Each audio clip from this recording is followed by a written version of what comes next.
on Riverside and YouTube. So, yeah, I'm thinking we just play the lecture in its entirety and stop it and react. Let's try that. Are you joking? No, we've never done that before. An hour-long lecture? It's not an hour.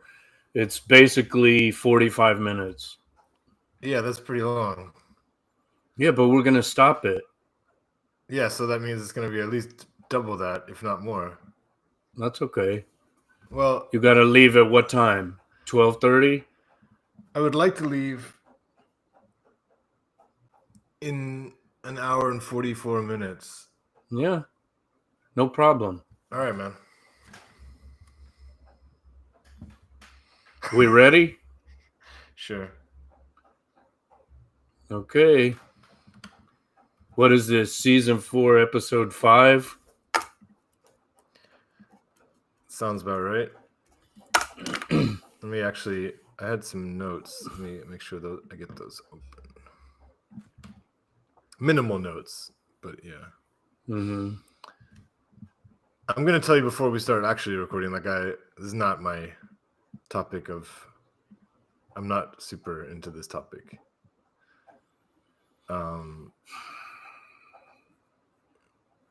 Well, then you're just not paying attention. Exactly. Which You're not been paying attention. Maybe that's for the best, but I'll try to convince you why it's important, or not. I don't really want to convince anybody. It's not that I don't think it's important. It's just doesn't get my penis erect. Oh, well, I can't help you there. Okay. Okay, let me make sure my internet is all good. Got my notes open. Why is this message not gone through? See if we got anybody in the chat yet. Hello, anybody in the chat? Live stream chat, we're here.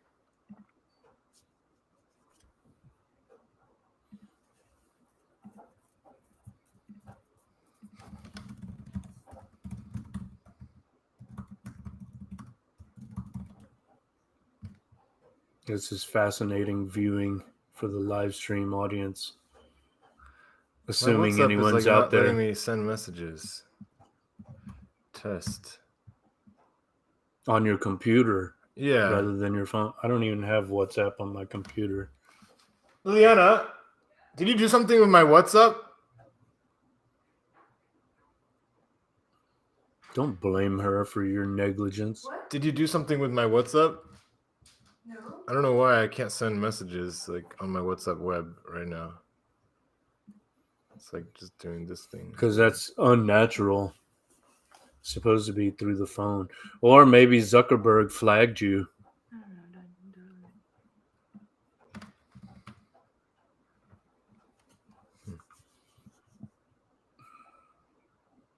Oh, that went through. So that's weird. The deep state already knows what we're going to be talking about. Just nothing's going through to that group. Probably. I didn't even announce it. I told Hangout what we're going to be talking about, and I've been watching the wrong videos probably on YouTube. And what? And I've been watching, these types of videos on YouTube, so... Oh, you have? Well, let's see. Well, I mean, you are interested. Well, I watched the videos. I did my homework. That's basically... And then I looked at the running time of JFK, Oliver Stone's JFK, and I wasn't up for it.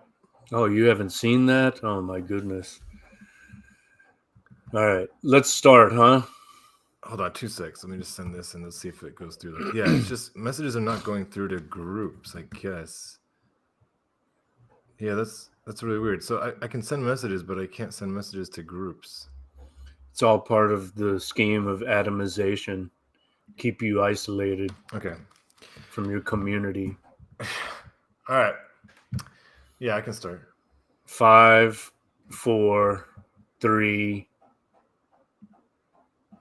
Hello, all you textual deviants, and welcome to another episode of Texting. This is season 4, episode 5, and the text under consideration today is Michael Parenti's lecture, The JFK Assassination and the Gangster Nature of the State. Before we start, though, I want to share a poem from Charles Baudelaire that I recently translated. I'm now reading this book on Baudelaire by Roberto Colasso, and so it has inspired me to go back and pick up my copy of The Flowers of Evil, which has French on one side and English on the other. And so today, in a fit of inspiration, I translated Le Mort Joyeux.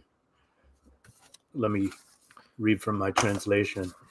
The Joyous Dead. This is a sonnet by Baudelaire, translated into English from the French. The Joyous Dead. In a ground greasy and full of snails, I want to dig myself a profound pit, where I can at leisure stretch out my old bones and sleep in oblivion like a shark in the wave. I hate testaments and I hate tombs. Rather than imploring a tear of the world, alive, I would prefer to invite the crows to bleed all the bits of my filthy carcass. Oh, worms, black companions without eye and without ear, behold, coming to you a dead man free and joyous. Vivacious philosophers, sons of the rot, through my ruin go, therefore, without remorse. And tell me if there is still left any torture for this old corpse without soul and dead amongst the dead. Very nice reading. Cool poem. Yeah, Like one of my favorites, perhaps the favorite of mine from Les Fleurs du Mal. Pardon my horrible French pronunciation, but there you are. So I don't know if that connects to our topic, but I frankly don't care. I think it's a nice intro. Did your translation closely resemble the one that was on the page? Not at all. Can't say not at all. There are certain echoes of certain phrases, but as is my want, I translate very, very literally as possible without, making it awkward in English. That's what I always do, whether I'm translating from Portuguese or Greek or Latin or French or whatever. That's always my aim, to try to, as Walter Benjamin says, reconstruct the original in another language. That's Reconstruct how more, I do. like more active than, No. I'm just.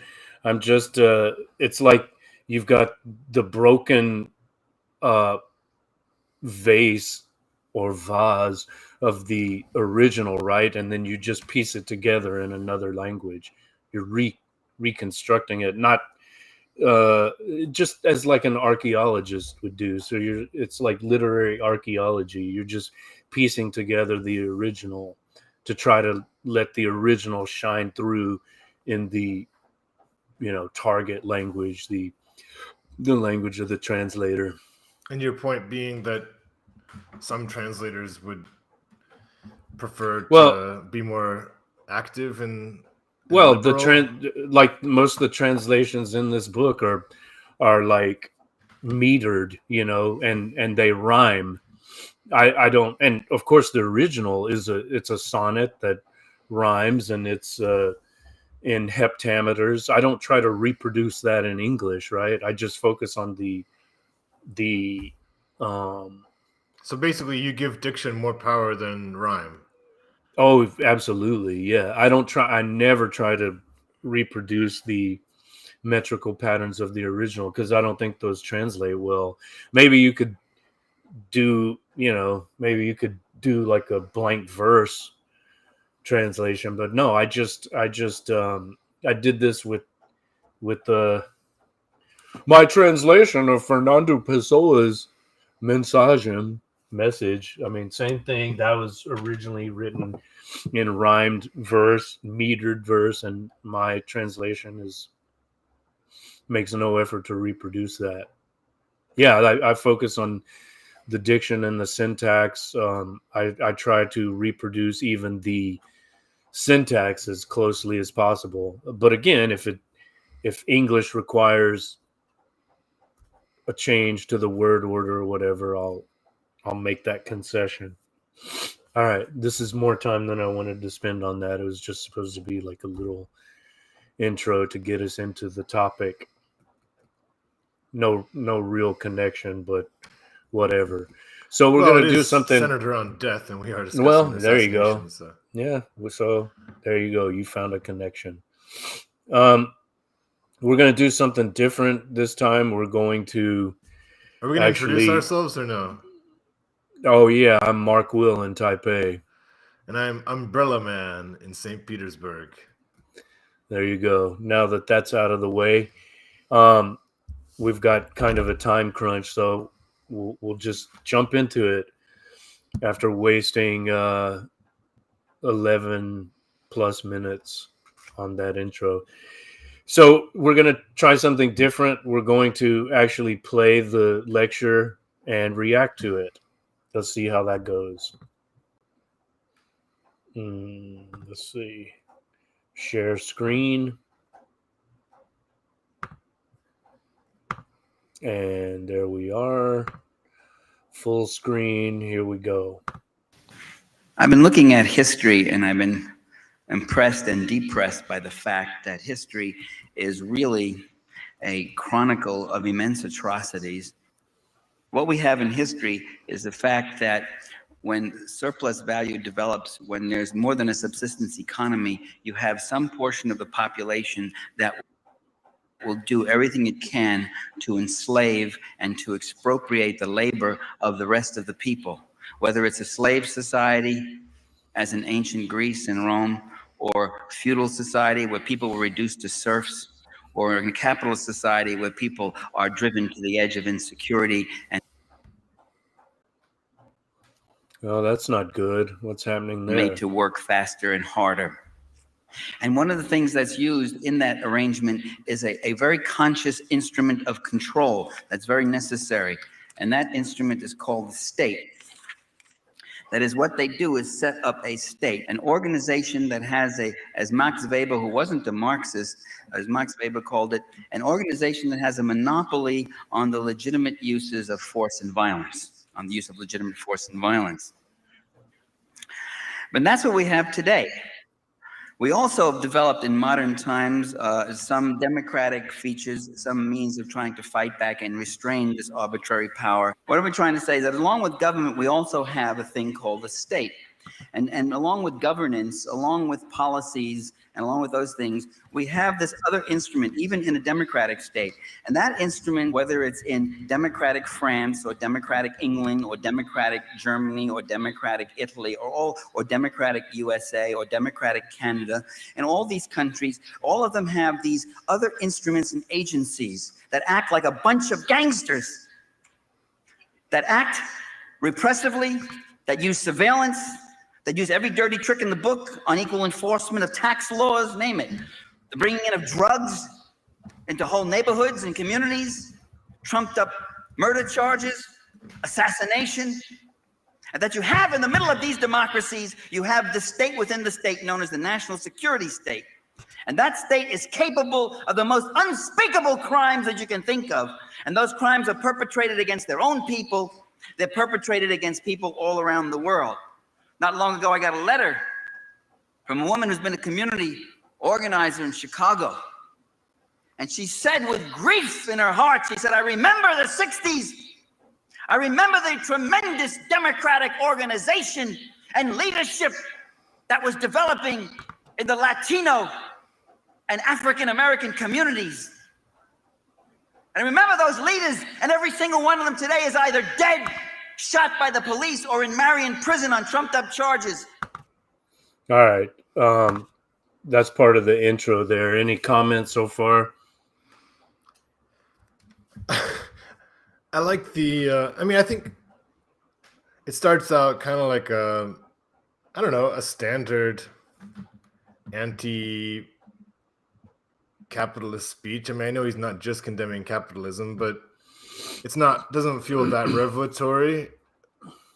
I'd say the thing that sticks out is those moments of emotion, which are just kind of entertaining. Act like a bunch of gangsters.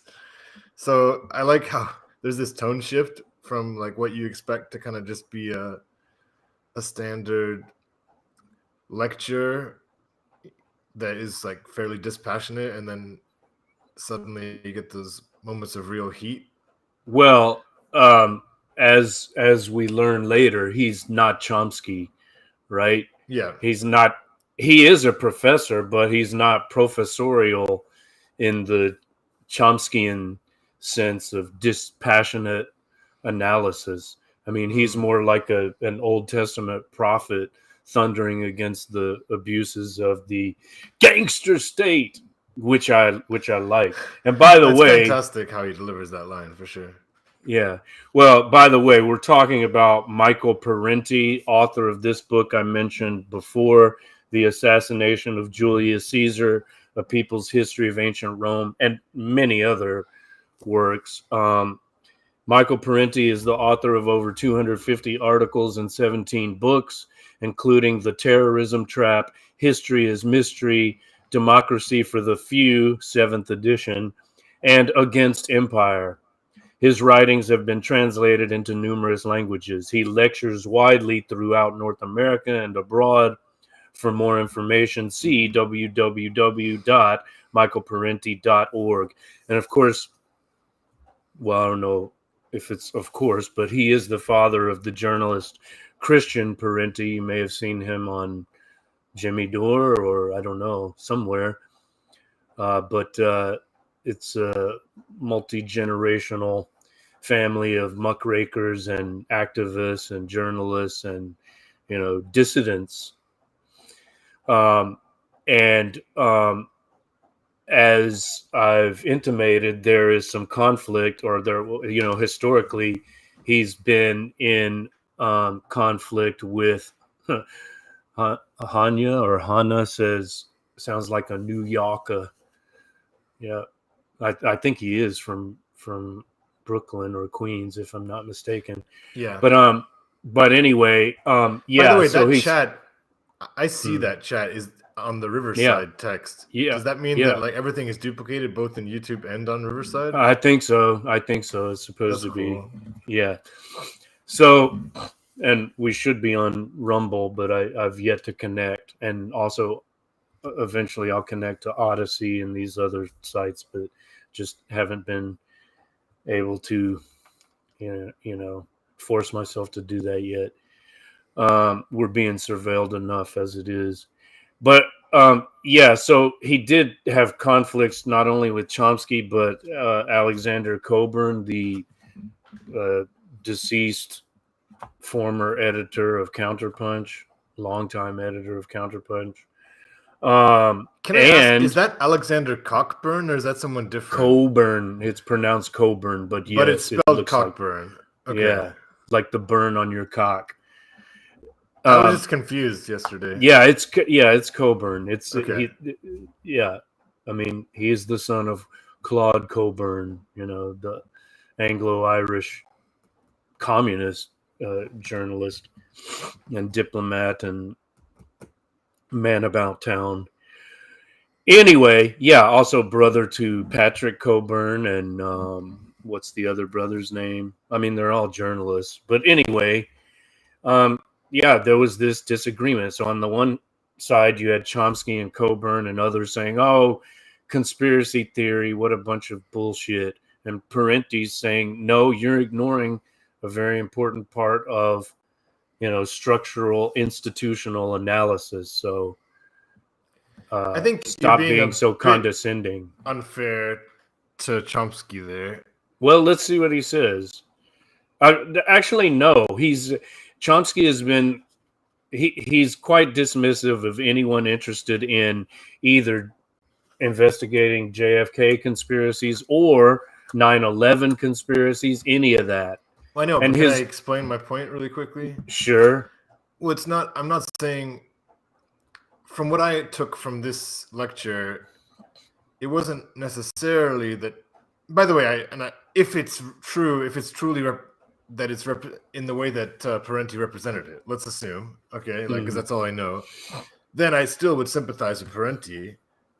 But it seemed like Chomsky. It wasn't so much that he thought it was absolute bullshit. Like it's not like he was. Yeah, it's definitely It was definitely the lone shooter. It was more like he doesn't think our attention should be focused on that because he says like the apparatus of the state is more it's important clear than regardless. Yeah. And well, so the class struggle is what we need to focus on. That's a fair point, but as is mentioned later, did you just fart, or is that No, a chair? It was something. Yeah. All right. So, yeah, as we'll hear later, unless I heard it wrong, Chomsky did come out around this time in support of the Warren Commission's finding that, oh yeah, Oswald acted alone. Okay, He I was didn't the hear lone that, gunman. So. But yes, on other occasions he has said, oh, you know, that's a distraction, and so you shouldn't waste your time and energy considering that. And he said similar things about 9/11. One of his arguments was, do you think that could have happened? Do you think these people are insane? That was his argument. It's like, yeah, we do think they're insane, and they would do something like that. So what kind of nonsense is that? And you know, Chris Hedges has also been dismissive of people interested in, you know, researching 9/11, which, okay. I mean, I have on my shelves also a book by Seymour Hersh, you know, what's it called? The Dark Side of Camelot. It's like 500 pages, and nowhere does he question the official narrative. Is like really disappointing. After I read that, I was kind of like, I mean, Seymour Hersh has revealed some important stories. He's done some great reporting, but my goodness, if he really swallows that story whole, that's kind of disappointing. I mean, the Dark Side of Camelot, if you want to read about JFK's sex life and, you know, his numerous affairs, then okay, it's just tabloid gossip. But Well, anyway, I want to add that it's not necessarily that like for me, the reason I wouldn't take a personal interest, or I'm not that engaged with the JFK assassination, is not because I don't believe the conspiracy, but it's just because it already I already see the state cynically, so it's like, yeah, that's another thing that, I mean, you know what I'm saying? It's like, yeah, what am I gonna do by getting super you already interested in that? You already assumed that that's probably what happened. Exactly. Yeah.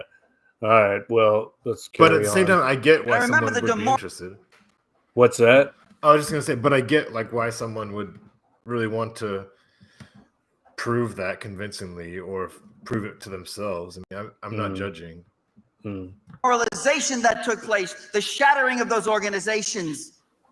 And after those organizations were shattered and demoralized, then in came the drug traffickers. And those drug traffickers, the thing I remember the most about them is that they were aided and abetted by the feds. One other conflict I wanted to mention, personal and political. So he was in Vermont for a while, Parenti was, and he was good friends with Bernie. Yeah, and then they had a parting of the ways over Bernie's support for Clinton's bombing of Yugoslavia. He's like, what the fuck, man? So he was on to Bernie a long, long time ago. And I mean, even those of us who were, you know, half-hearted Bernie bros in, I don't know, 2016 or even 2020, like we knew he was shitty on foreign policy, right? Which kind of negates any value he might have. If your foreign policy is shitty, then you're shit, you know. But I want to ask you, like, also, he kind of also rattles off all these, like, countries where he puts the word democracy before them, right? He's like democratic Italy. Is he saying that sarcastically? Well, he's saying they have democratic forms, but still embedded within the state is this deep state or this national security state, which subverts any kind of democracy that the society might otherwise have. Like, the democracy's fine unless it interferes with business as usual. Then the deep state's role, the national security state's role, is to come in and, you know, fix things for the elites and to maintain the status quo. Let me fast forward a bit to the part where he starts on JFK specifically. How about that? As you like. You gonna object to that? I'm all good with whatever. Let's see. I think it's right around here. No. Here. Or something like that. War against drugs is that the government or elements in it are active perpetrators and purveyors of drugs. And what it is so compelling about the JFK assassination is how nakedly the gangster nature of the state is revealed. It is an awakening.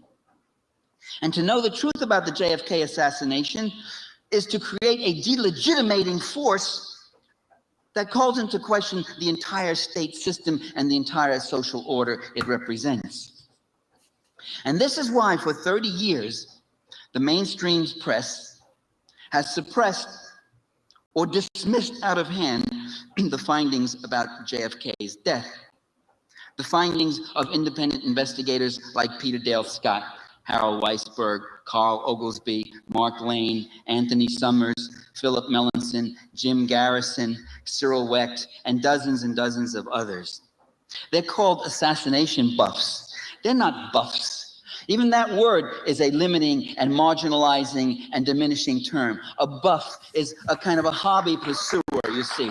It's a kind of a quirky person who follows quirky little interests. Would you talk about Holocaust buffs? Would you? No. They are serious investigators of a very serious crime, which leads to all sorts of serious understandings about the criminal nature of the state. Okay, I think that's a very important point. You know, with this recent dump of JFK documents, you have assholes like Ben Shapiro saying, well, who cares about what happened 60-something years ago? I mean, that doesn't matter.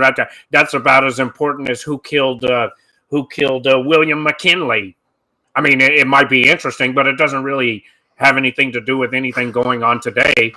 So this from the guy who, like, fetishizes the Holocaust, right? Oh, that happened a little bit earlier than the JFK assassination. So we can go back and say that's important and still matters today, but this doesn't. I mean, obviously that's absurd. And so the ridicule of people who have been on this story, you know, from the beginning. He mentioned some of the earliest researchers. Some of those guys and gals have passed, or, you know, in the case of journalist Dorothy Kilgallen, was probably murdered. And, you know, there are others on this list of people who mysteriously died for having an alternative version of what happened.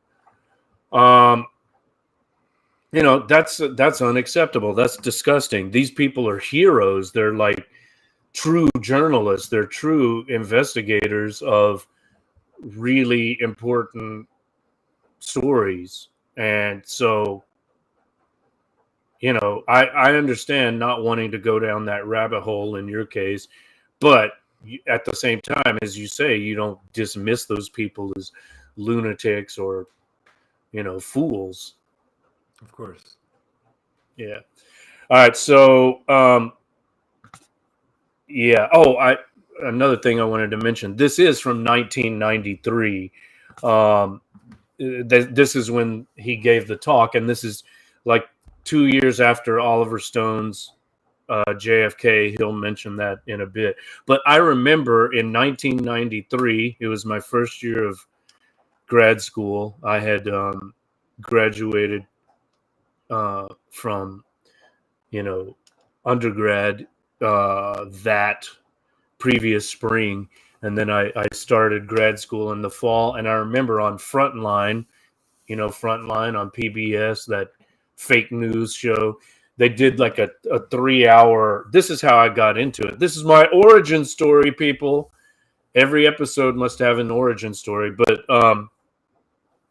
I watched this. It was like a 3-hour episode on Oswald, and they're like, well, at the end of the day, you just can't. The last word was from like Oswald's brother or something. At the end of the day, you just have to admit that, Oswald did it. My brother did it. And I remember thinking, that's not very convincing. But of course, I was young and dumb and thought, well, I mean, who am I to question that narrative? I mean, it's probably true if even Frontline saying that. So I don't know, but I didn't buy it, to my credit. But I just didn't have the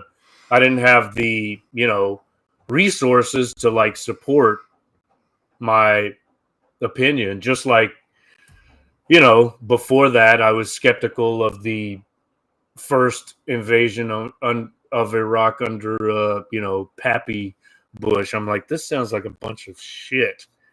But at the same time, I even considered like, dropping out of school and just going over there to have a look at it, like I was Hemingway or something. Oh, I thought you meant like joining up. Well, maybe like as so I could write about it or something. I mean, thank whatever gods there may be that I didn't follow through with that stupid, insane, fleeting thought. But can we have more of the impressions of yourself as a younger, naive version? I think I want to just talk to that guy for a while. He's pretty funny. It'll come up. But the point is, I was around. I wasn't aware of Parenti, right? I was watching fucking PBS and Frontline and just having questions. Well, they're saying this, but seems kind of suspicious. PBS where are you going to find drug? Yeah, where are you going to find Parenti? He's on like Pacifica Radio or whatever. Pacifica I didn't know is about like it. Heroin, and PBS is like weed. There you go. I didn't know about that at the time, but now and actually I didn't discover this lecture until a few years ago. Like I was more a Chomskyan, and now I'm more a Parentian. Is that what we can say? So and I was a faithful reader of Counterpunch, and I mean I still think Coburn was a great journalist, but I think this is a blind spot. As we'll see if we continue here. And this is why they relentlessly, the mainstream media and the opinion leaders and the political leaders of this country relentlessly attack or ignore this literature. And this is why they give fulsome, gushing, ready publicity to the likes of Gerald Posner with his book Case Closed, which got put into every major magazine. I couldn't put the TV on all week without seeing this guy's face and hearing him blather these kind of cliche statements whose credibility are dependent on you being totally ignorant of what the investigators for 30 years have been uncovering and the questions that have been raising. And who did a grotesque, idiotic whitewash of the whole thing. And this is why they savaged Oliver Stone's movie JFK, a movie that was very accurate about the specifics of the murder. Okay, so too bad we don't have Joe here to talk about Oliver Stone's JFK. I'm not sure he's a fan. I am. I've watched it multiple times. I've like shown it. I've introduced people to it. I think it's one of the greatest, political thrillers of all time. Modeled after Z. I don't know if you've ever seen that. That's a great. Is it set up like a documentary, or is it? How is it presented? Well, Stone calls it a counter myth to, counter the official myth, which is absolutely a myth. So it's fictionalized, but they're like, it's quite historical, and he consulted these JFK conspiracy buffs that Parenti alludes to. But it's also a well constructed drama. Like it's just a fascinating, And it gripping film. puts forth an argument, or it's more about questioning? It's more about questioning. I mean, it's the focus is on Jim Garrison, the New Orleans DA that did a lot of investigating, and then eventually indicted, I guess, one of the alleged conspirators, and he lost the case, but like he shifted public opinion. Like no one believed the official story, and actually Stone's movie led to some legislation being passed, despite all the efforts of people like, George Will of the, no relation to Mark Will, George Will of the whatever fucking paper he wrote for. He's the guy that Jim Hightower famously said he's the kind of guy that dumb people consider a smart person, or something like that. Dumb people consider him one of the smart people because he wears glasses and parts his hair in the middle and has a bow tie or whatever. But he said something like, "Oh, this is an exercise in bad citizenship." He said that about Oliver Stone's film, and also Don DeLillo's book Libra, which is all about Oswald and the JFK assassination and the conspirators. So, but again, it doesn't put forth a separate version. Stone's film, right? Well, I mean, by implication, it does. Like, I mean, it talks about characters like David Ferry, who had all these connections to these anti-Castro militia groups. It talks about, obviously, Jack Ruby, a.k.a., well, his actual name is Jacob Rubenstein, who was affiliated with the mafia in Chicago and also may have had ties to Israeli intelligence. And that's a new aspect of the story I learned about recently. Oliver Stone doesn't get into that at all.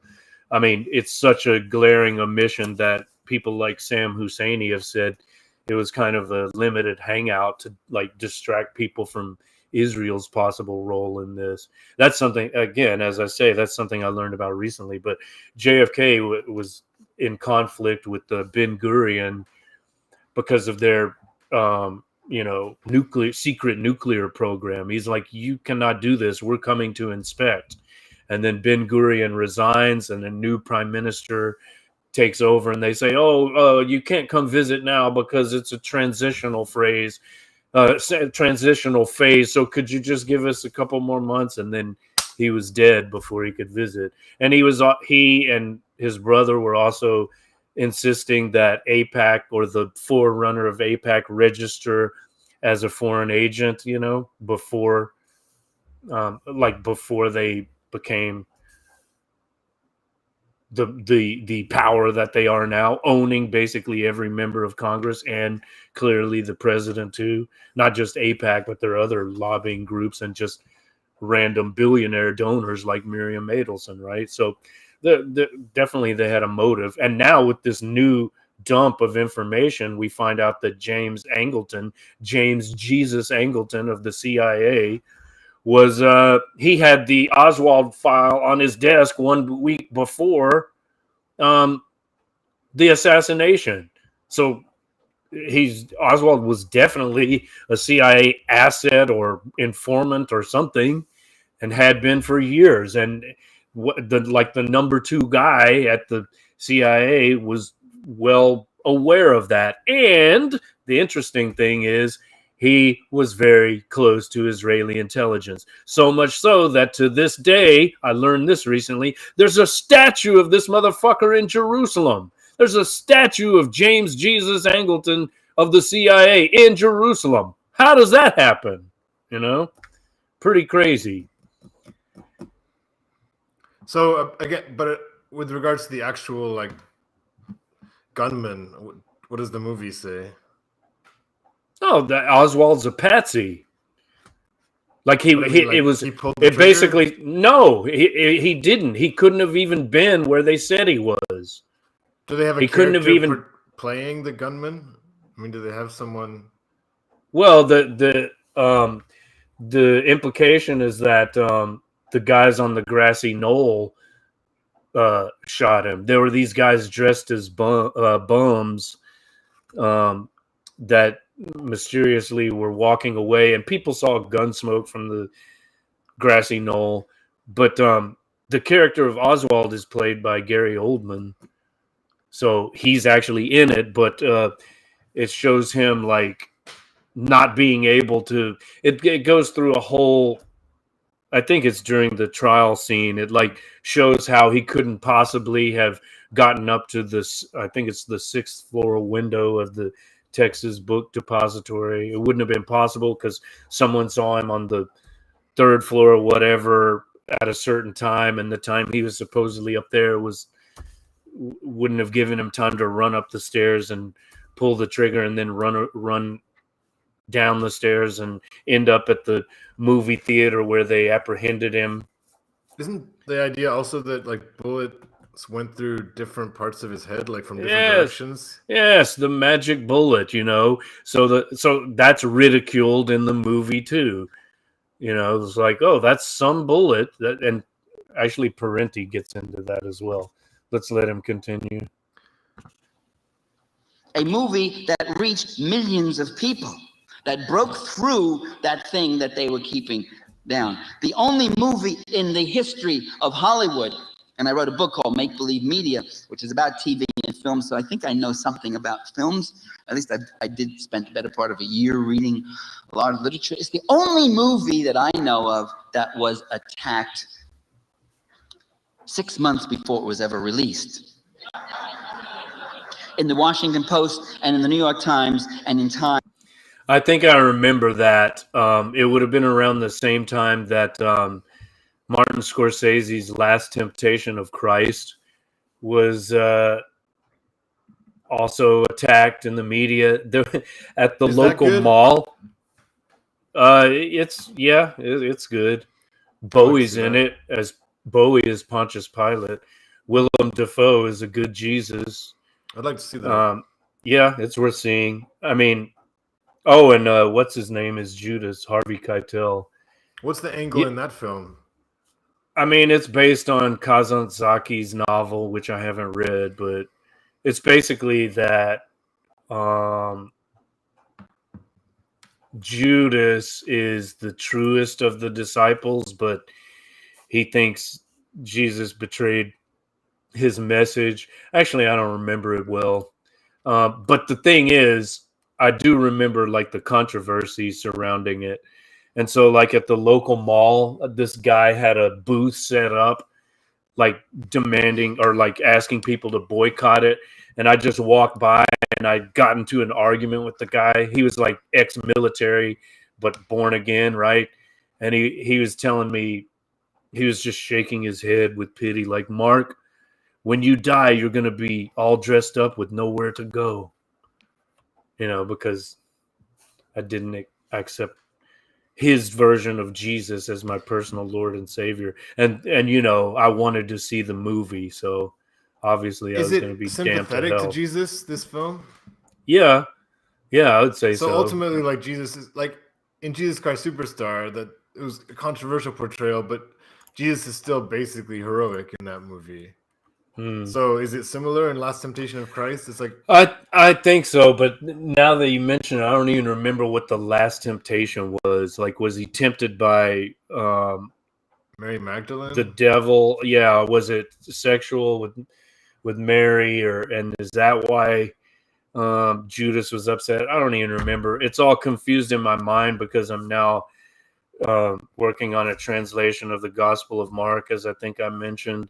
And there's this verse I mentioned. I think I said this last time. Verse. It's chapter 14, verses 51 through 52. Jesus is like naked in the Garden of Gethsemane with a boy or a young man.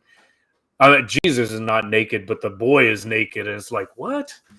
So, yeah, there's that. That's just his pre-fall of man state. Yeah, I mean, rationalize it as you will. It's an interesting mystery. All right, here we go. And Newsweek, and attacked relentlessly for a year after it was released.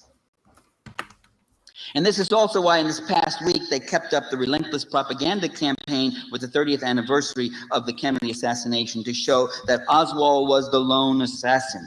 And they're always limiting the question, just as the Warren Commission did a priori, was Oswald a lone assassin? Did he act alone? Did he or did he not act alone? Meanwhile, all the serious investigators have a different question. It's not that. He was not at all one of the people who shot Kennedy. He did not act at all, although he was involved in another way. He was involved as a fall guy. All right, let's skip to the part where the focus is Oswald. He talks quite a bit about Oswald, so let me just move to the 16:40-minute mark, somewhere around there. Right there, terrific, written 25 years ago. Let's focus on a small part of the actual conspiracy. I can't obviously go through it all, it would take ages. Let's start with Oswald. If you watch television this week, you again, for the 78th time, heard that Oswald was a loner and incompetent, not very bright. You heard he was emotionally disturbed. Gerald Posner got on there, turning instant psychiatrist, and he said, Lee Harvey Oswald was a very disturbed young boy. He had a very disturbed childhood, and he was a passive-aggressive. I said, a passive-aggressive? A passive-aggressive assassin? How does that? That explains why he used a rifle which couldn't shoot straight.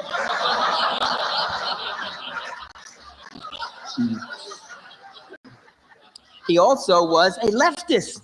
Alexander Coburn has joined the right and the center, and in a column in the Examiner said he was a leftist. The truth is something else. Lee Harvey Oswald, all his IQ tests show that he was above average intelligence. He was a bright guy, a quick learner. Lee Harvey Oswald spent most of his adult life not as a lonely drifter, but directly linked to the U.S. intelligence community. At the age of 18 in the U.S. Marines, he had secret security clearance, and he was working at Marine Air Control in Atsugi base in Japan. Atsugi was a top secret base where the CIA launched some of its U-2 flights and did other kinds of covert operations in China. The next year, at the age of 19, he was assigned to El Toro Air Station in California with security clearance to work radar. And here he emerged, certain strange things began to happen. He emerged as a babbling Russophile and Soviet communist. He started playing Russian language records at blast level in his barracks. He started addressing his fellow That sounds like you. Marines in Russian. He read Russian books and touted Soviet communism as, quote, the best system in the world. He called his fellow Marines comrades. Now, the U.S. Marine Corps in 1958 was not exactly known as a bastion of liberal tolerance and free thinking. My buddy Bernard Livingston wrote a book called Closet Red. He tells of his experiences in the Army where they had to filter out anybody who had funny opinions, who had pinko-ish opinions or whatever else. They had to be reported. That the Army constantly, and I'm sure the Marines constantly surveils anybody who might outspokenly or actively begin to say or act certainly in the way he did. But in this instance, Oswald's Marine commanders didn't mind.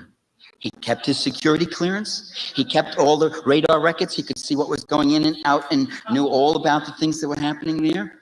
And a wealth of sensitive radar information and other highly sensitive information from sensitive bases, black operations as they were called.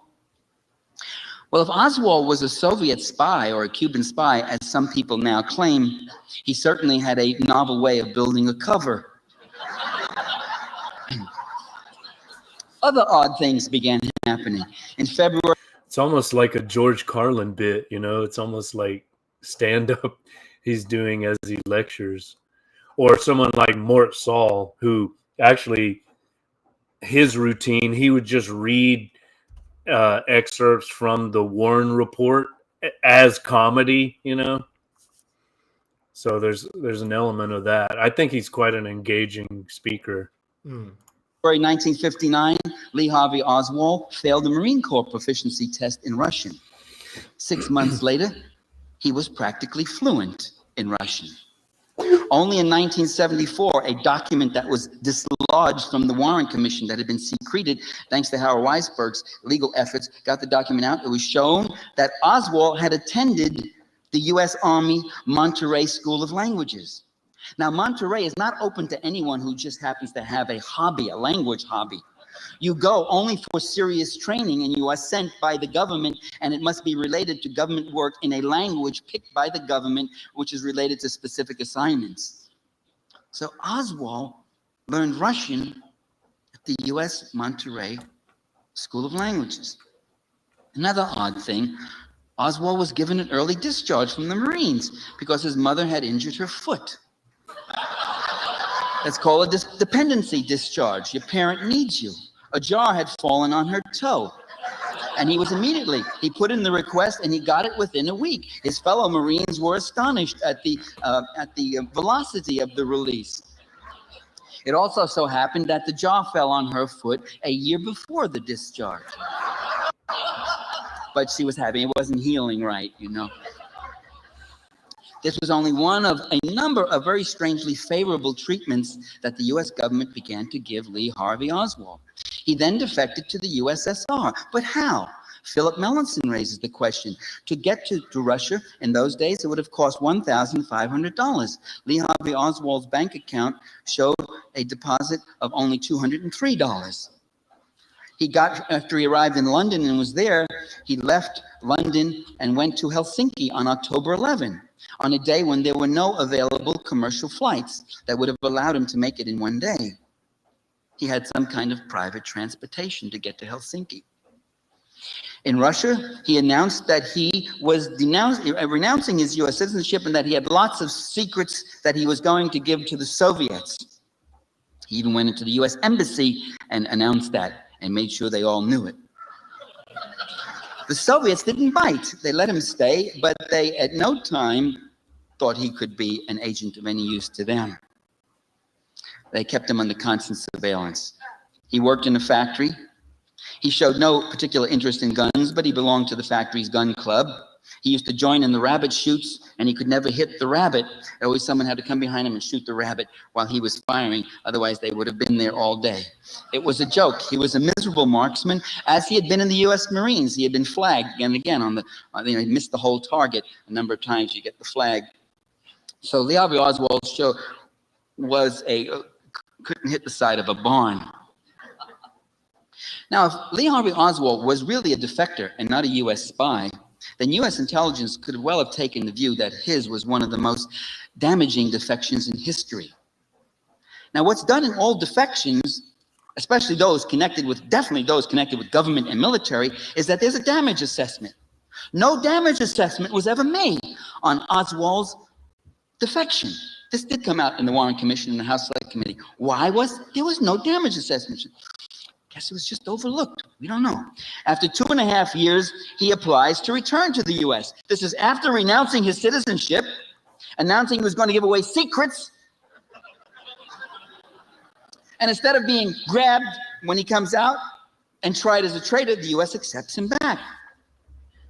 And he says he was never debriefed. In fact, he was debriefed in Holland. in Amsterdam, but the CIA has no record of debriefing him. Doesn't know who he is. Never touched him. Was never near him. And their explanation before the commission was that there were so many tourists coming in and out that there was nothing particularly about him that would catch our attention. One might wonder what is needed to catch your attention. A defector, secrets, all that.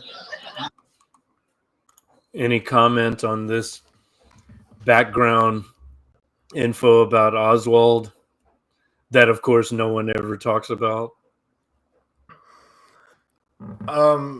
It's a remarkable story if it's all like he says it is. You know, I mean, and the ease with which he fully immerses himself into life in Russia, that's just crazy to visualize. And he brings back a Russian bride. He gets into this later, and she immediately is granted a green card or citizenship or whatever. No problem, no problem. And, you know, they had handlers in Dallas. The movie gets into that, and basically, you know, any source you can think of. This book, for instance, JFK and the Unspeakable, it's mentioned at the very end. But, you know, the suspicious connections Oswald has with the government officials and like weird things at the Mexican embassy, people that were pretending to be Oswald but couldn't have been the Oswald that was in Dallas. So yeah, I think that's pretty well documented. Here's another great book, The Devil's Chessboard, Alan Dulles, The CIA and the Rise of America's Secret Government by David Talbot. This So other one was by a JFK James conspiracy buff? Douglas. I mean, yeah, I guess if someone wants to apply that term to me, I don't mind. And what It's that not titillates you about this particular incident? I just think that's basically like maybe it occurred long before that, but that's basically the end of any kind of pretense of the American dream being a reality, you know. Like that was that November 22nd, 1963 marks, that's like an important date marking the complete capture of the, you know, fake democracy by the national security state. Exactly what he's talking about. I mean, it probably occurred before that. Like we know that Eisenhower was basically controlled by Alan Dulles, the subject of this book, and his brother. At the end, he said, you know, I leave a legacy of ashes, because he realized he got played by the Dulles brothers, one of whom was CIA head, the other of whom was his Secretary of State. And they worked together to, you know, they did the coup in Iran, Guatemala, all of that was under him. So at the end, even though he was complicit in all that, at the end of his presidency, he delivers his famous military-industrial complex warning speech, right? But too little, too late. So it had already happened. The coup had already taken place, but, you know, JFK was kind of pushing back, and like he fired Alan Dulles, and he, in a moment of anger, he said, I want to splinter the CIA into 1,000 pieces or whatever. And then they splintered his head into 1,000 pieces. Now he backed off on that. He installed like one of his loyalists as head after Dulles, but he like all the employees were still reporting to Dulles. Dulles was still running the show, even though he wasn't officially the head anymore. And Kennedy's appointee was just like ignored. They just fed him bullshit and said, yeah, everything's fine, boss. I heard some statistic. I can't remember.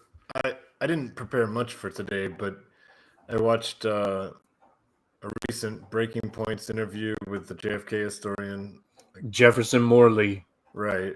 I watched I saw it. The Glenn Greenwald discussion, and then I went back and watched a little bit of the Oliver Stone and Joe Rogan. And yeah.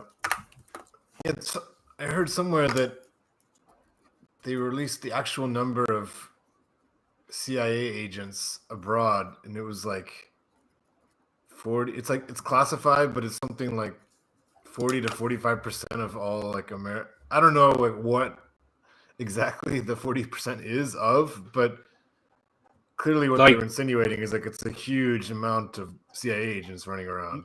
Yeah, like the people in the embassies, that are supposed to be diplomats. That's what they were talking about. Yeah, they're supposed to be diplomats or clerical workers or whatever. They're fucking CIA, and it's probably more than that now. Like so when these people that are those, I mean, what jobs do they claim to have in most cases? Like you mentioned, obviously, like diplomat or diplomat affiliated or adjacent, but I mean, are teachers, like people we always joke around, like, but I wouldn't be surprised. I've met some sketchy motherfuckers here in Taiwan. I don't remember so many being in Korea, but maybe I wasn't aware of it then. But I mean, are you going to be a CIA agent and be putting in like hard 8-hour teaching days? It's not. I tell you what. There's a guy who was part of our program here, and he, meaning the public school teaching program in Taipei City, and he was like openly telling people that he was some kind of, I don't know if he was Green Beret or what, but basically he was saying, yeah, like we did these special ops in Thailand. He was like openly talking about how he was basically part of a death squad. Like they were like assassinating people. I mean, and this guy's like a public school teacher in Taipei, and also supposedly he was a psychiatrist on the side, even though he had mental problems himself. Clearly, he was like a psychopath. So what the fuck was that? That always seems suspicious. I mean, I don't have proof of anything, but he was certainly a sketchy character.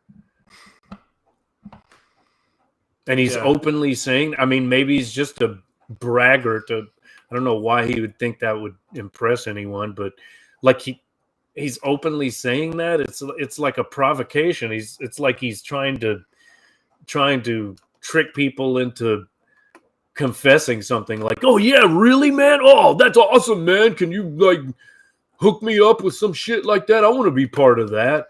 Maybe he's like trying to recruit people or incriminate people. I mean, it was so strange. I just kept my distance. I knew a guy that was like friendly with him, had dinner with him and hung out with him, and then he said he flaked out on him one too many times, and he weirded him out because he was talking about like assassinating people and special black ops and that kind of thing. So wouldn't surprise me. Since you're a couple months older than me, just a few, and your American roots are a bit more stable than mine. And are they? Well, I mean, in the sense that you were like, your parents both identify as American. You were born in America. So in that sense, yeah. I'm just saying you're a bit more American than I am. Were you not born in the States? No, man. I was born in England. Okay. I didn't know that. Yeah. So, and the fact that you grew up in Texas, like, do any of these factors you think make you feel like a closer connection to this assassination? Because for me, it is like very abstract and historical.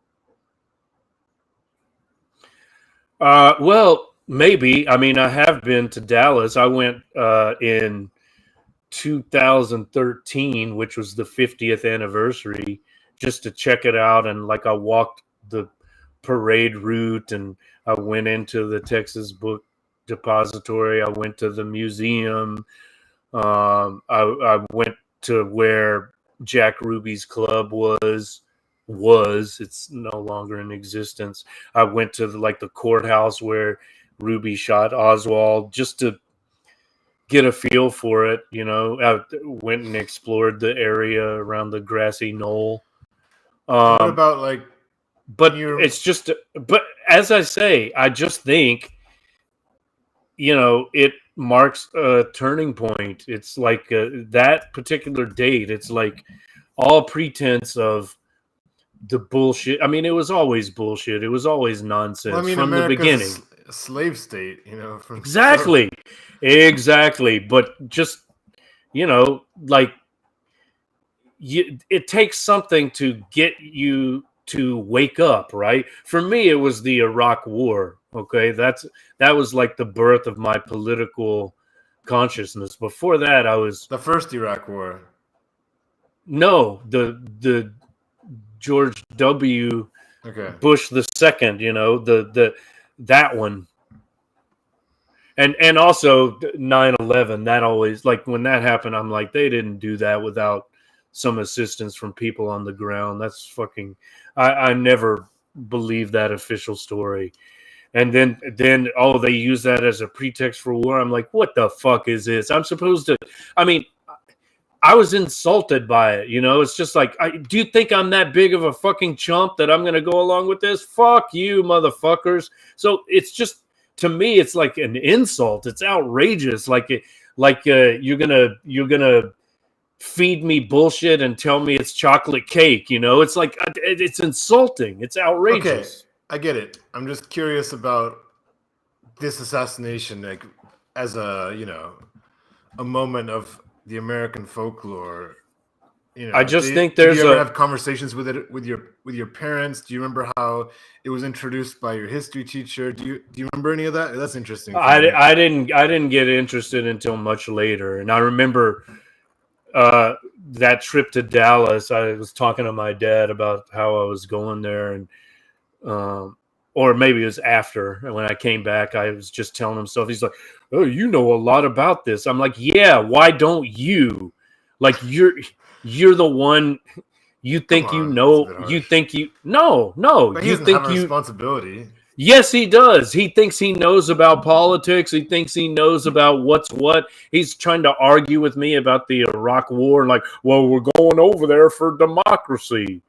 And then I would point out something to him. He's like, well, I don't believe that. I'm like, because you don't want to. You're not really interested in knowing. You just want a comfortable fairy tale. So, yeah, I think I'm offended by that. I think it's outrageous. You can't. How did that conversation end? As usual, well, I just can't talk to you if you're going to take that tone. Okay, snowflake. Yeah. I mean, I have no patience for that. It's fucking disgusting. Come on. Come on. Look, you want to? Come on, man. You want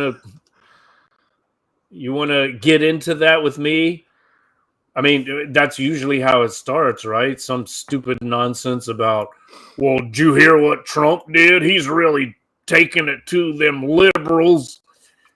Okay, you want to start that? You want to start a political conversation with me? So when you went to Dallas for this anniversary, was there much evidence of the assassination being, like, commodified? I mean, was it like a tourist? Oh, yeah, it's like... My brother aptly described it as Disneyland for conspiracy theorists. There's some of that. Like a lot of these people have their booths set up. They're selling books. There's like commemorative, I don't know, T-shirts or souvenirs or whatever. There's an X on I guess it's Elm Street. What is that marking the spot? That's the spot where he got shot. X marks the spot, and you can, as I say, you can walk over to the grassy knoll. You can walk over to the other side. You can see the overpass. You can walk up there if you want to. You can go into the book depository. There, you can go to the museum. Courthouse is there. As I say, Ruby's Club, where it was, is nearby. I know that I'm kind of like driving this direction right now, but it's because it's it's my right as an American. Absolutely. So, with regards to this latest trove of documents that's been released, I haven't really followed the case much. Can Is there anything particularly significant about what's been released? Because I've Well, heard that they haven't actually redacted a lot of the juicy stuff. Well, they redacted. There's something redacted in brackets, and again, this is based on reports I've heard. I haven't engaged with the, you know, actual Even poured over the documents. 66,000 pages. Right? No, I haven't. But allegedly there are these bracketed. There's something in brackets that's all been redacted, blacked out. That was released this time, but stupidly, it was released before, and we know what was in the brackets. It said something about Israel. So that's now been redacted, even though we already had it before, apparently. So that's one new thing. They redacted something that was previously not redacted. I think I used the word redacted wrong. Redacted is held back. Yeah. Okay, my bad. So yeah. It's usually blacked out. Yeah. It's just like, the so-called Epstein files that Pam Bondi released. That one is like a page of nothing but black, rectangles. Like every line is blacked out. So how much? For national security and for the privacy of the individuals involved. So wait, let me just finish. So there's that. That's that weird thing. Then, as I say, the James Jesus Angleton connection. We now know that Oswald's file was on his desk. And then there's a letter from Arthur Schlesinger, who was part of Kennedy's Brain Trust. He was I think a history professor at Harvard, maybe. And anyway, he was advising Kennedy, and basically he sent him this memo saying the CIA is out of control. They're a state within the state. And that's when all this, I think he's the one who first cited this statistic about the, embassies with the CIA people. So that's new, apparently, according to authorities like Jefferson Morley, who, also says, hey, I haven't had time to look at everything, but these are the things that we've picked up on.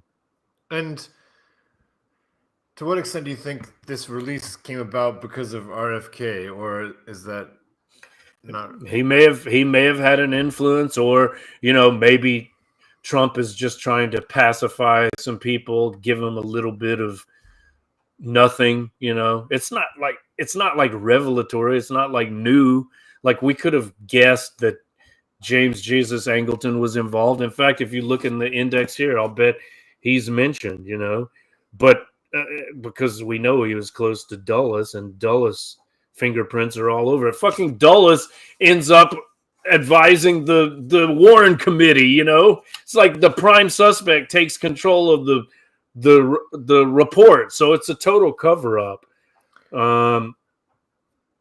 Yep, James Jesus Angleton right here. And assassination plot. Having authority over assassinations. On Oswald, poet spy. So he's in here. We knew about him, And we knew about him. Gonna have, or is he already in significant conflict with the deep state or CIA? Because isn't that one of the narratives about Trump? Yeah, but do you believe that was a legit assassination attempt, or there were two legit assassination attempts in the summer? I mean, well, I don't know. I don't know either. He was shot, right? So that's pretty. Isn't that pretty hard to choreograph? That's what was seen on TV, but as I think it was Ryan Dawson pointed out, like instead of covering him, like the Secret Service agents covering him and removing him quickly, they allow him to stand up and pump his fist and say, fight! When for all they know, there's the same active shooter and maybe others that are going to take him out. So his ear gets nicked. Oh, that was convenient. And then instead of covering him and rushing him off the stage, they allow him to stand up, pump his fist, and say, fight! So what's the alternative? He's got like a ketchup packet there? It could have been completely staged. I don't know. But I'm not. That's pretty complex too, isn't it? I mean, how do you... You know what I'm How saying? about the other story? That's pretty complex too. That through sheer negligence, this guy was allowed to climb up this building with a gun. People in the crowd were saying, "Hey, there's a guy over there with the gun," and they were ignored.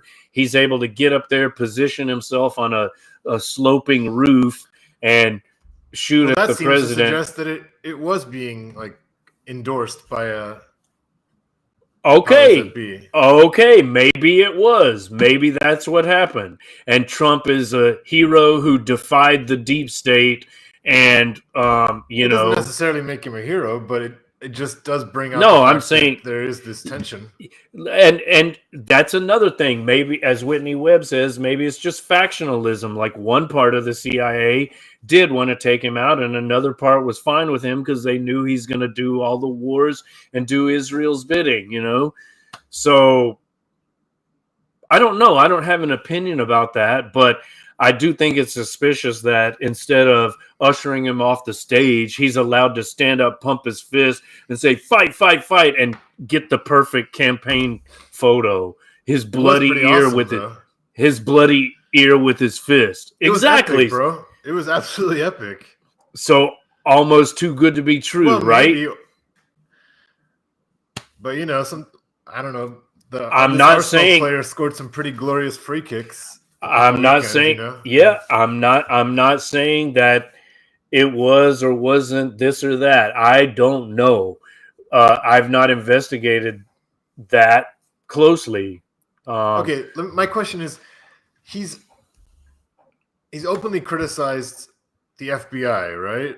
Quite a bit, or is it the CIA? Like is he one of the first presidents ever to kind of name, what do you call that? Like name drop them so much in like a Call negative them way. out. Call Yeah, them or out. name drop. But like which organization has he called out? Is it both CIA and FBI? I don't know. I think so at various times. Yeah, Because that's interesting, right? sure. But again, there maybe, the ruling class always has factions, right? Like they're Sure. competing with one another over the spoils. I mean, Kennedy himself, as Parenti will mention, is like one of the elites, but they took out one of their own because he was a problem. And maybe someone tried to do that with Trump because he's a problem for many people in various ways, right? Like they tried to Russiagate him. They tried lawfare against him. So maybe they took the next step and tried to use Lawfare? violence. Lawfare, all those lawsuits. Remember, he I just was never like, heard the word lawfare. yes, that's what they're Cool calling word. it. Instead of warfare, it's lawfare. So it's like what they did to what's his name, Lula. What they did, and then Bolsonaro, right? So they instead, because assassinations are messy, right? It's better if you can do a scandal. Okay, that doesn't work. Try lawfare. Then, as a last resort, try violence, and maybe that's what happened. I don't I'm know, saying, like, but did JFK ever openly, like, we know, as you referenced, he did like call out the CIA, but that was in a personal correspondence, right? I mean, or that was like behind closed doors. Did he ever like openly well, call them out? as we now know, he asked Schlesinger to investigate, and that he got this report, which is saying they're out of control. Yeah, but he wasn't like Um, saying that in press conferences the way that right, Trump right, will. So that's, yeah. yeah. I mean, it's also a different era, right? Like things were more buttoned down then, and you didn't have like all of these alternative media sources and the craziness of Twitter. You didn't have fucking JFK tweeting, It's like a different media Yeah. landscape. It's a different, there are only three major TV networks, and Well, I guess I'm trying to like wonder if, we see legacy mainstream media kind of be significantly affected by the new digital landscape, right? So, and we see everybody talks about like the rising power of like the digital billionaires and so on. So is this a moment where the deep state, you know, or the security state, as Parenti calls it, is this a moment where they're genuinely like in jeopardy of like losing their monopoly on power? Oh, I doubt it. I mean, this is why I'm skeptical of the narrative that, you know, the deep state really tried to kill Trump, because he ain't gonna do shit. You know, maybe there's some that are upset and worried about um, his rhetoric, but probably most people realize he's gonna serve the ruling class very faithfully. You Right, but know, as you said, there are always factions, and so he might serve a different share of the ruling class, which might not be the CIA. and that's why we have to admit the possibility that maybe that really was a legit assassination attempt. Maybe, you know, that's not impossible. Yeah. But at the same time, it's not impossible that the whole thing was weirdly staged, and you know, Well, that's very impressive. Maybe if so, like, bravo, like, yeah, you know, yeah, tip of the hat. It's not, but not impossible. But it's quite an interesting coincidence that the bullet just happens to nick his ear. I mean, someone in the crowd did get injured, so I guess it was live ammunition somewhere. Did someone die or something? I think so. I think someone got injured, may have died. Again, maybe I should investigate that further, but I just you know, rightly or wrongly, just believe that JFK was a much more legit threat to the national security state than Trump is. I think he's a willing servant of it. And it seems like one of the pushbacks that Chomsky was providing was that Kennedy is not worth expending this much energy on because he's absolutely just a repetition of what came before, right? Right. But as this book very convincingly demonstrates, he was changing. Like there's a whole list of things, you know, like the Bay of Pigs, the Cuban Missile Crisis. He was talking to Khrushchev. He wanted to talk to Castro. Some people say that one of his mistresses gave him LSD, and he had like a spiritual experience. Nice. I think that's quite possible. He himself had been in war, unlike, you know, clowns like Trump. He actually knew what it was to be shot at and to kill other people. He almost drowned, like out in the Pacific Ocean or wherever he was. Some of his crew members did. He was respected by, you know, his fellow Navy buddies or whatever. So, listeners, I mean, Mark Willis just outed himself. He truly is just yearning for a lost messiah. This is all a Camelot yearning. Some terms that I pulled up from the lecture as well. I really liked this idea of the Camelot yearning. I hadn't heard that before. That's total nonsense. I'm just saying. I agree with Parenti, whom we should allow to speak further. But yeah, so maybe this is enough on Oswald. I want to go to the part where he talks about Chomsky and Coburn. How about that? As you like, sir. Yeah, just in the interest of time. I'm a mere vessel. We'll put the link to. This is really annoying how I have to drag this. All right, let's see. Right around here, maybe. Them to do. There are even some on the left, like Noam Chomsky and Alexander Coburn, who argue that this whole interest in the assassination comes from a Kennedy revival, a Camelot yearning, the yearning for a lost messiah. I'm giving quotes. These are quotes right from Chomsky. Coburn and Chomsky and others, they challenge the notion that Kennedy was assassinated for intending to withdraw from Vietnam, or undo the CIA or end the Cold War. These things could not have led to his downfall because they were not true. Kennedy was a cold warrior, a counterinsurgent who wanted a military withdrawal from Vietnam only with victory. I have argued similarly in my book, Democracy for the Few, that in fact, indeed, Kennedy was a cold warrior and a counterinsurgent, and that he should not be romanticized as a progressive. Chomsky, Coburn, and others claimed that the change of administration that came with JFK's assassination had no large-scale effect on policy, not even on tactics. In other words, if Kennedy had lived, he likely would have fabricated a Tonkin Gulf casus belli. He would have introduced ground troops in a massive land war, as Lyndon Johnson did. He would have engaged in the merciless B-52 carpet bombings of Laos, Cambodia, and Vietnam, as Richard Nixon did. He would have risked destroying his own electoral base, proving himself a mass murderer as bad as Nixon. Chomsky and Coburn don't tell us how they know that. All we know is the one surviving Kennedy, the Robert Kennedy, in fact, went a different way. He became an anti-war critic. He opposed the war. He broke with the Johnson administration, and he said that his brother's administration, his administration, had committed terrible mistakes. The evidence we do have, in fact, is that John Kennedy observed Cambodian neutrality and negotiated a ceasefire and coalition government in Laos, which the CIA refused to honor. They preferred to back a right-wing faction that continued the war.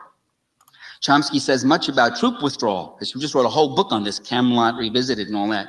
But he says very little about troop escalation, other than to offer Roger Hilsman's speculation that Kennedy might well have introduced U.S. troops, ground troops in South Vietnam. Maybe so, maybe not.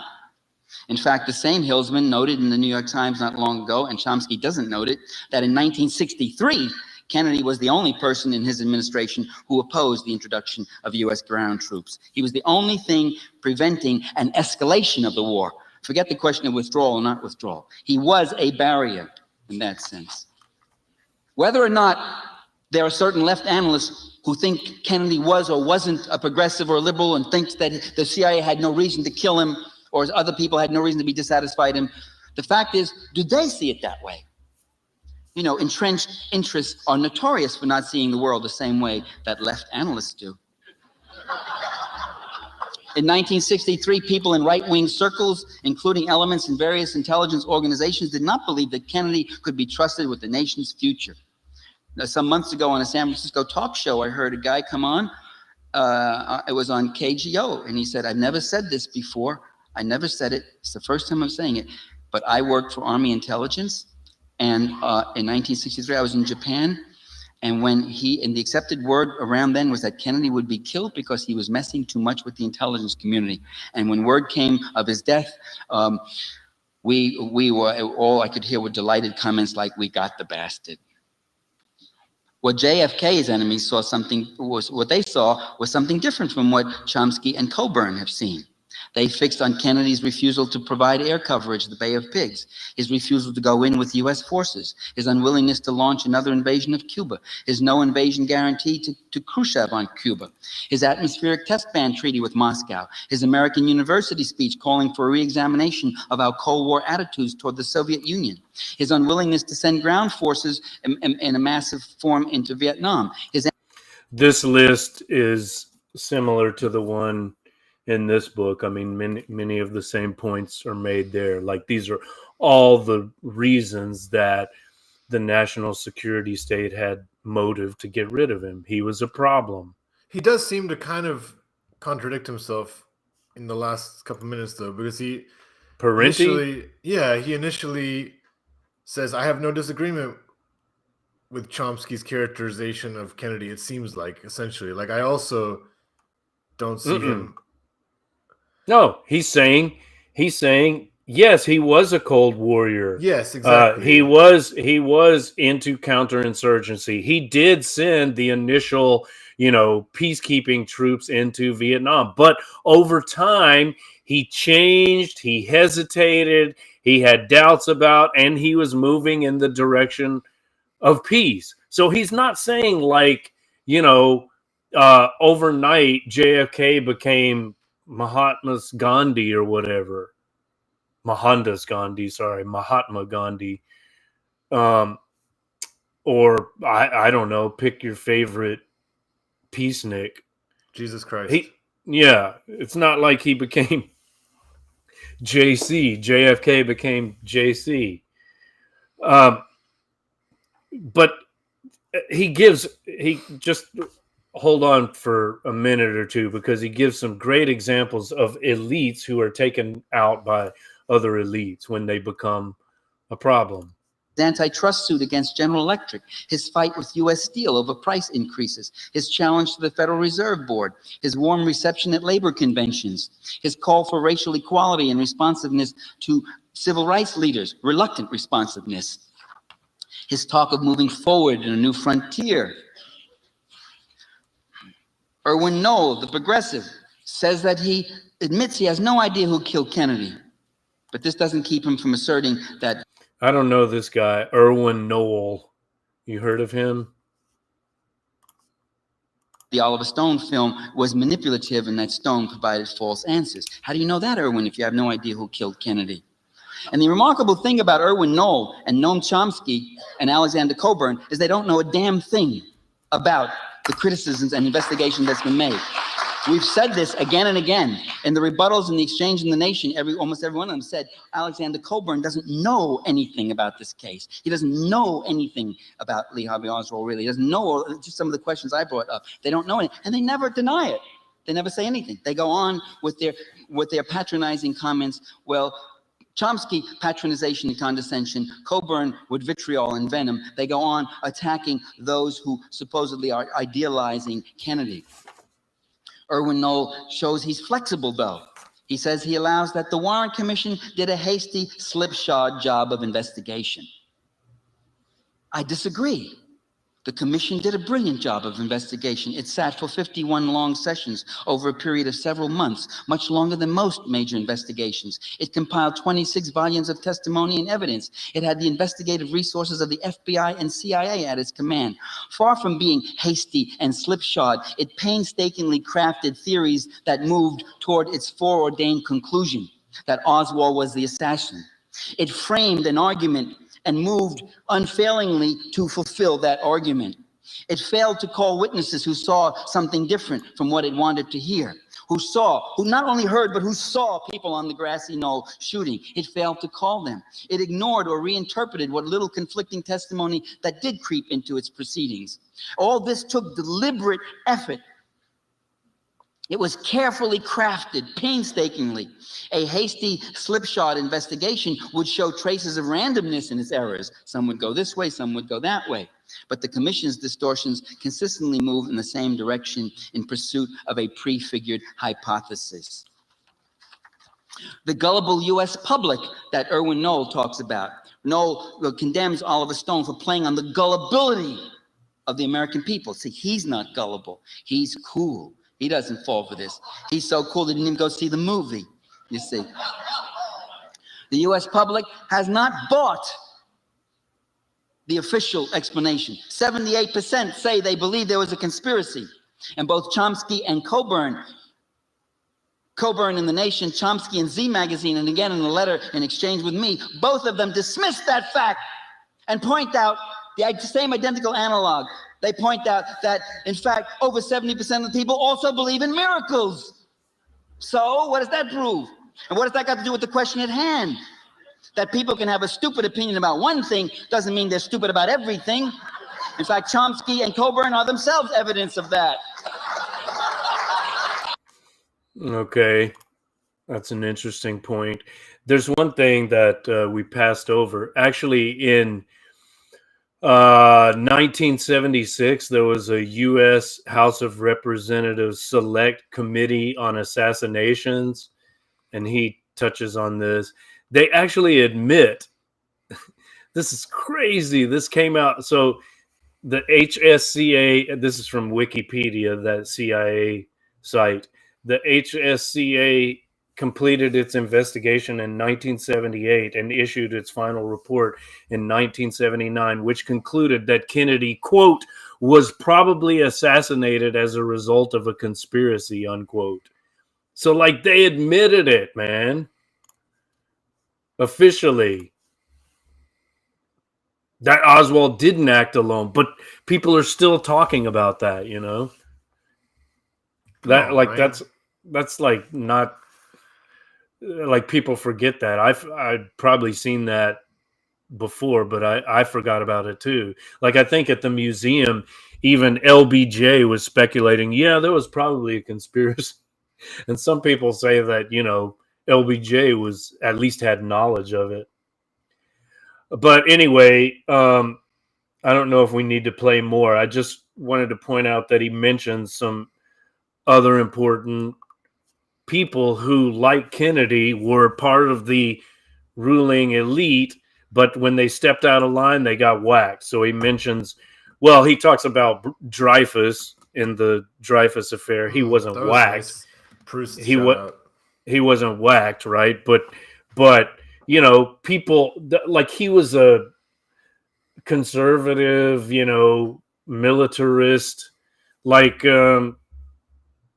politically people that supported him wouldn't have been sympathetic to him, but the fact that he was the victim of this anti-Semitic campaign led them to support him. So we shouldn't have supported him because we didn't agree with all his politics. No, he was still the victim of injustice, right? And then, like he mentions, the president of and not president, but I think Aquino in the Philippines was some government official. Like Maybe a bishop, no? no. That's later. In the Philippines, there's Aquino who I think was a senator, and I think he was assassinated by Marcos. And so, Aquino wasn't like a great hero of the left, but he was whacked by the, deep state or the power elite, and so people rallied around his memory. But yeah, you're thinking of Archbishop Romero, who was a child of the elite. He became Archbishop. They all came and kissed his ring or whatever. They gave him gifts. Then he started talking about the poor and saying, well, socialism is not so bad after all. And then he's fucking murdered. So they won't tolerate any dissent among their ranks. If you're not fully on board with the program, you could get whacked. And maybe, as you say, that's what was attempted with Trump last year. I mean, that's not impossible. But I think he has done enough for the elites to, and look what happens. Like he says we're going to have these tariffs, and then his billionaire buddies say that's not a good idea, and he's like, oh, okay, we're not going to do that. It's like most of them probably realize he's quite malleable, and he's owned by Miriam Adelson, right? How much of a threat is he to the deep state? Sure. Come on, man. So anyway, I'm sorry. You've said that quite a few times. It's just so fun. Yeah, it is. All right, so he mentions also Peter Dale Scott. He's a very important researcher into questions of the deep state. If you've never read any of his books or articles, I recommend him. But yeah, final thoughts. We can wrap it up. I'm going to go ahead and close this out. Here's our two ugly mugs. I'm looking good today, man. I'm wearing my Arsenal shirt. We just beat Real Madrid last week, so this is like a huge moment in our club's history. Best moment in 20 years, yeah. And you're looking fine yourself, sir. So, no shame in our game. Final thoughts. I'm hyped for the next episode because I've got like a tasty concept. So I'll let you give some final thoughts on this particular topic, and then I will whet the reader's appetite for what's coming next. Well, tell us what it is. Okay, so kind of inspired by this hip-hop podcast I've been watching. This is a very self-indulgent idea, but basically I've chosen 64 musical artists and bands that are important for me. By no means the best. I'm not trying to make any ridiculous claim like these are the best artists. They're just my best artists in terms of significance. So then live on the show, I'm going to put all these names into a hat. Live on the show, Liliana's going to draw them out. I'm going to then place them into brackets like, the NCAA tournament. Wait, they're just yours? I don't get a say so? Well, you get to have your own show after that, for example, where we do yours. Okay. We can discuss. So if you want, we could do like we each get to contribute 32. That could be more fun, actually. I was thinking like one episode would be completely like for me, and then you could do one after. But we'll discuss the logistics. But either way, then as this 64 team bracket with an element of randomness, which I like. So, it could be that you're knocking out Elton John in the first round if he gets paired up with Michael Jackson, So it's not necessarily that. Nope. Regardless, you get the idea. And we're also going to have, hopefully, if you don't mind, like my sister will join because she has a fairly like common language with me in terms of the music that I listen to. It's going to be, I don't expect you to be able to do the homework to like listen to every one of my 64 artists and have something to say about them. But either way, we'll always have votes of 2-1. So it may be me and my sister ganging up on you a lot, or not. What's is it all genres or just all genres? hip-hop? All genres. Yeah. But how many genres are we recognizing? Anything. I even considered like bringing in some like classical composers, but they didn't make the cut for me. Why not? For me, because I have 64 artists that are more important. Do you have any jazz artists? Yep. Okay. Yeah. I need to see the list before I agree to this because I think we should do 32-32. Well, like you do 32, I do unless 32. we bring in my sister as well, in which case we should give her some as well. Why 64? Because it's fun. It's like a huge number, like an absurdly huge number, and then it's also the same as the college tournament, So, and it goes down pretty quick. Like these guys, they've dealt with 64. This podcast, they do it with like hip hop albums, and they get through the whole conversation in like 90 minutes. So okay. But the reason I thought it'd be good to have 3 is that we have like tiebreakers each time. Okay. So, we'll discuss the logistics, but something like that. And we got to figure out the technology too, because we need to be able to type PowerPoint or type in slides like live so that the viewer can see what's going on. And I hope that's not too complex. It probably is, but maybe we can figure it out. Or we'll go ghetto and just like keep showing a piece of paper that we've written on. That sounds better. Okay. All right. This has been season you don't want to give a final thought on the assassination? Episode 5. Well, if you believe the official story, you're just not paying attention or you're willfully ignorant. Any disagreement there? Not at all. Yeah. But yeah, I think Parenti is a great commentator. I don't know. I think he might still be alive, but he's probably like in his 90s now. But yeah, he opened my eyes to some of the shortcomings of Chomsky and other commentators like Coburn. I just prefer his analysis. I think he's absolutely right that the gangster nature of the state, it's not like the first tool in the toolbox, but when all else goes wrong, when people don't vote correctly, right, they can make use of that tool to shape things in the way that they think they need to be shaped.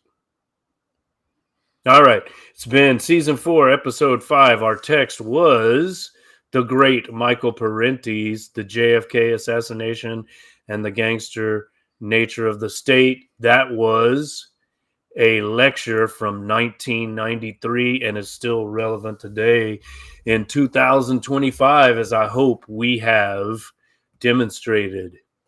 I'm Mark Will in Taipei. I was joined by The Umbrella Man, the Umbrella Man in St. Petersburg. Do you want to explain that quickly? I know what you're alluding to, but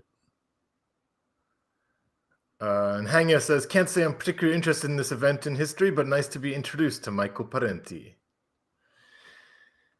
fair enough. I'll let the listener research the Umbrella Man. Oh, it's a mystery. Yeah. It's a mystery. Okay. All right. Good for you. Yeah. Subscribe to the YouTube channel. Follow us on Substack. I'm at Mark Will Wright, WRITE.substack.com. He's at tomekb.substack.com. This has been Texting. We'll see you next time. Peace.